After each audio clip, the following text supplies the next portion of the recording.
There's a specific kind of betrayal that doesn't come from enemies. It comes from the person sitting next to you at Thanksgiving dinner. The one who held you when you were little. The one your mother trusted with her life. My uncle smiled at my face for years, hugged me at every birthday, cried at my grandfather's funeral right beside me, and the whole time he was stealing from us, not in the dark, in broad daylight, with paperwork and patience and a smile that never once reached his eyes. My name is Maya. And what my Uncle Robert did to our family cost him everything he ever built. I grew up in a big loud family in San Antonio, Texas. Sunday dinners that lasted 4 hours. Cousins everywhere. The kind of family that fills an entire restaurant for one birthday. Uncle Robert was the success story. He'd built his own contracting business from nothing over 20 years.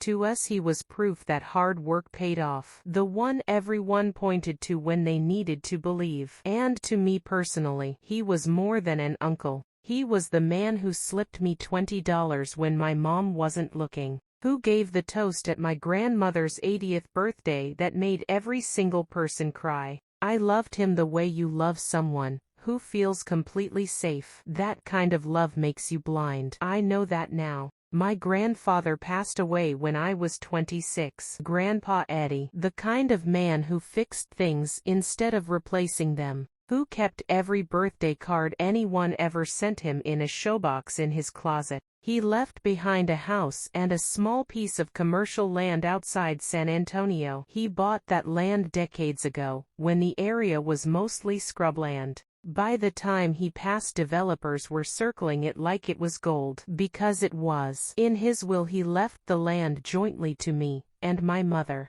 We were his soft spot. My mom had cared for him in his final years. I was the grandchild who sat with him on the porch for hours just listening. He wanted us taken care of. The problem was, my mother didn't understand property law. She was grieving, overwhelmed. So when Uncle Robert stepped in and offered to manage everything on our behalf, we said yes without hesitating. Of course we did. He was Robert. He was family. For 2 years after Grandpa passed, Robert handled everything: property taxes, estate paperwork, communications with the attorney. He gave us updates at family dinners, calm and confident. The market's not quite there yet. I'm talking to a developer. Just waiting for the right offer. Trust me, those 2 words, I heard them so many times they stopped registering. They became background noise, punctuation, and I let them. Because I was busy building my own life in Austin. Because managing the land meant understanding things I didn't understand yet. Because I trusted him completely. That was my mistake.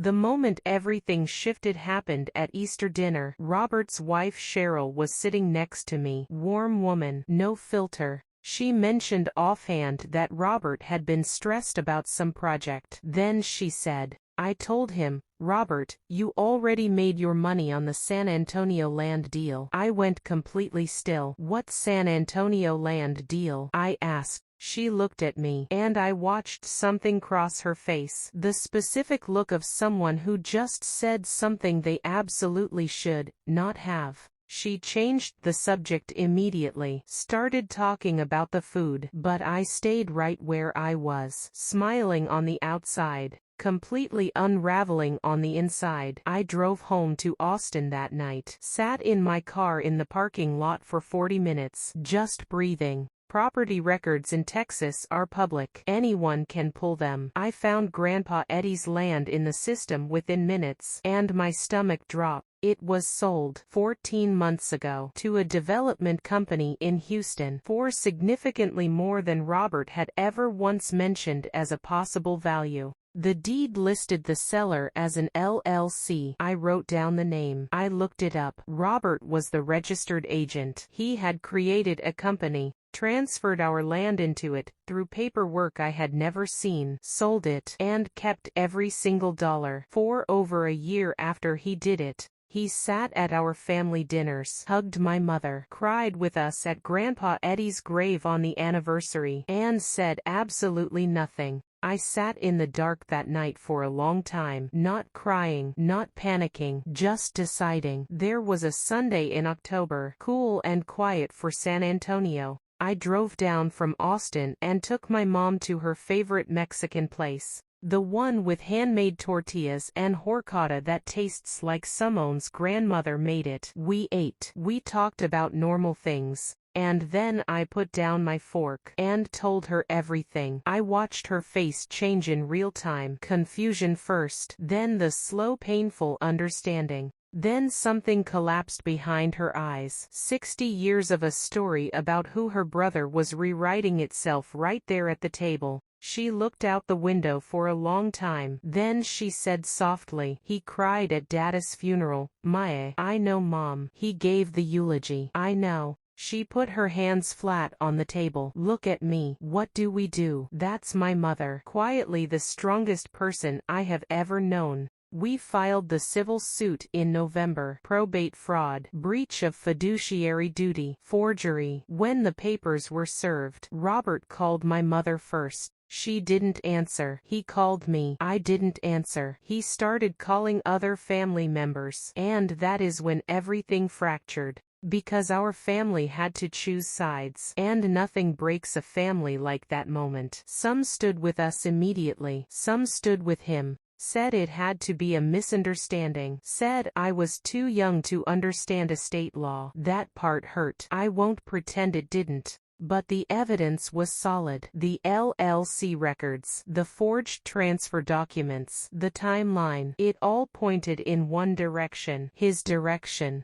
He settled before it went to full trial. He didn't want a judge reading those documents out loud in a courtroom. We recovered the full value of the land sale, plus legal fees, plus interest, and separately, his contracting business licenses came under review during the investigation. Irregularities were found. He had to sell the commercial property his business operated from. The company he spent 20 years building reduced to almost nothing. His reputation in the industry gone. The family success story everyone used to point to revealed exactly what it was. He called me one last time. Months after everything was settled. He didn't yell. He just sounded tired, old, like something had gone completely out of him. He said he was sorry. That he never meant for it to go this far. That he always planned to tell us. Those things got complicated. I listened to all of it. And then I said,